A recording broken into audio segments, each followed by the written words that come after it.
प्रिय विद्यार्थियों, ऑनलाइन कक्षा शिक्षण में आप सभी का स्वागत है। मैं अर्जुन लाल जाट, सहायक आचार्य समाजशास्त्र, एसबीपी राजकीय महाविद्यालय डूंगरपुर, स्नातक द्वितीय वर्ष, विषय समाजशास्त्र से आज का हमारा शिक्षण बिंदु है उपकल्पना परीक्षण, टेस्टिंग ऑफ हाइपोथेसिस। प्रिय विद्यार्थियों, पिछली कक्षा में हमने उपकल्पना के प्रकार के संदर्भ में चर्चा की थी। इसी संदर्भ में आज हम चर्चा करेंगे टेस्टिंग ऑफ हाइपोथेसिस, उपकल्पना का परीक्षण कैसे होता है, उपकल्पना निर्माण के पश्चात उसको परीक्षण हेतु किन किन स्तरों का प्रयोग होता है, उस पर आज हम चर्चा करेंगे। तो उपकल्पना परीक्षण का जो पहला स्तर है वो है परिणामों का निगमन। जब भी हम कोई उपकल्पना तैयार करते हैं, परीक्षण की बात करते हैं, वास्तव में परीक्षण उपकल्पना नहीं अपितु उसके परिणामों का करते हैं। यानी हम जिसका परीक्षण करने जा रहे हैं वो वास्तविक उपकल्पना का परीक्षण न होकर उस उपकल्पना के परिणामों का परीक्षण है। परिणामों का निश्चय प्रत्यक्ष अथवा अप्रत्यक्ष दोनों प्रकारों से हो सकता है। जो उपकल्पना के जो परिणाम है उनका हम निश्चय करना चाह रहे हैं तो ये प्रत्यक्ष भी हो सकता है और अप्रत्यक्ष भी हो सकता है। इसमें हम आकांक्षा के स्तर को, प्रत्यक्षीकरण, धनात्मक ऋणात्मक संबंध हैं उनका जानने का प्रयास करते हैं, उनका मापन करते हैं। दूसरा है परीक्षण का चयन अथवा निर्माण।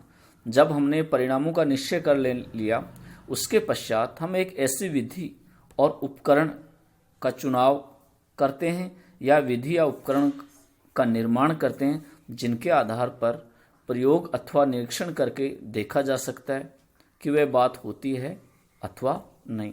अर्थात परिणामों के निगमन के पश्चात हम परीक्षण की विधि या उसका चयन किस प्रकार होगा इसका हम निर्माण करते हैं।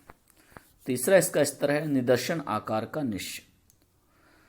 उपकल्पना के निरीक्षण के लिए कितने निदर्शन की आवश्यकता होगी, अर्थात निदर्शन का आकार क्या होगा, उसको हम निश्चय करते हैं ताकि टाइप फर्स्ट और टाइप सेकंड के जो त्रुटि हैं, पहले प्रकार और दूसरे प्रकार की जो त्रुटि हैं उनसे हम बच सके।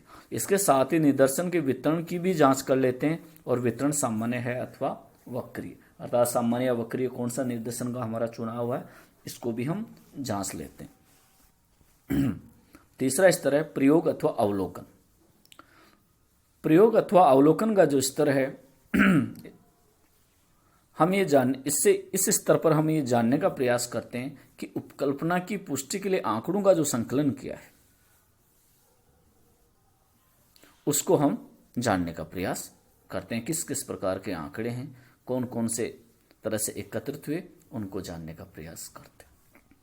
पांचवा स्तर है उपकल्पना के संबंध में शून्य उपकल्पना का निर्माण। नल हाइपोथेसिस की जब हम बात करते हैं तो ये उपकल्पना परीक्षण का पांचवा चरण है।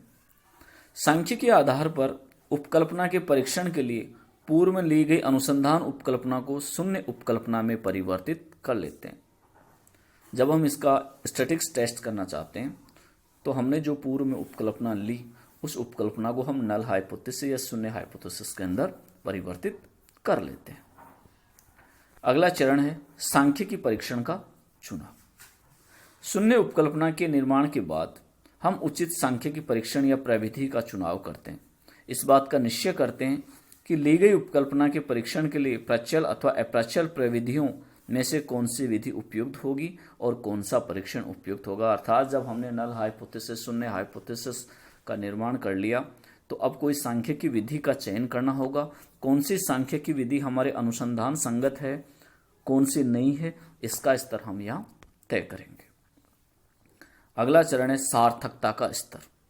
जब इस स्तर पर हम ये निश्चय करते हैं कि सार्थकता का स्तर क्या है, 0, 1, 50 अथवा इससे भी कम, यानी हमने जो हाइपोथेसिस तैयार की उस हाइपोथेसिस का जब हम टेस्ट कर रहे हैं तो उसकी सार्थकता कहाँ तक आई, कहाँ तक वो उचित या अनुचित साबित हुई, इस स्तर पर हम इसकी जांच करते हैं। अगला है कांतिक क्षेत्र अथवा अस्वीकृत क्षेत्र का निश्चय।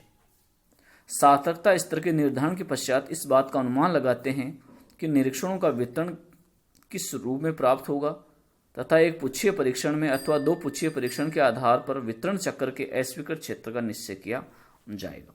जब हमें ये पता लग जाता है कि हमारी हाइपोथेसिस जो है, हमारी उपकल्पना कहाँ तक सार्थ हुई, तो उसके बाद हम ये जानने का प्रयास करते हैं कि अस्वीकृत क्षेत्र का निश्चय अर्थात किन स्तर पर, किस वितरण पर हमारी जो हाइपोथेसिस है वो अस्वीकृत है, उसका हम निर्धारण करेंगे। उसकी स्थिति क्या है, इसको भी हम इसके माध्यम से जानने का प्रयास करते हैं। और इसका अंतिम चरण है निर्णय लेना। जब हम विभिन्न 8 स्तरों के माध्यम से हाइपोथेसिस को गुजारते हैं तो इसका अंतिम निर्णय डिसीजन टेकिंग, डिसीजन लेना, निर्णय लेना। अंत में सांख्यिकी परीक्षण के पद 6, 7 और 8 के आधार पर हम जो निर्णय लेते हैं कि बनाई गई शून्य परिकल्पना वितरण चक्र के अस्वीकृत क्षेत्र में पड़ती है अथवा स्वीकृत क्षेत्र में।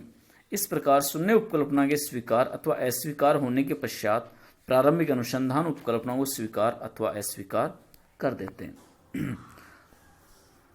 निर्णय लेने की प्रक्रिया में हम ये बात शामिल करते हैं कि सांख्यिकी परीक्षण जो हमारे 6, 7 और 8 का जो स्तर था उस पर हम निर्णय लेते हैं शून्य परिकल्पना का अस्वीकृत क्षेत्र क्या था, स्वीकृत क्षेत्र में क्या स्थिति थी, और इसके आधार पर हमने जो शून्य उपकल्पना को स्वीकार या अस्वीकार क्या रहा, इस परिणाम के आधार पर हम ये तय करते हैं कि अनुसंधान की जो प्रारंभिक उपकल्पना थी अर्थात प्रारंभिक स्तर पर जो उपकल्पना हमने तैयार की थी वो उपकल्पना क्या हमारे प्रस्तावित जो अनुसंधान है उसके लिए सार्थक है या नहीं है।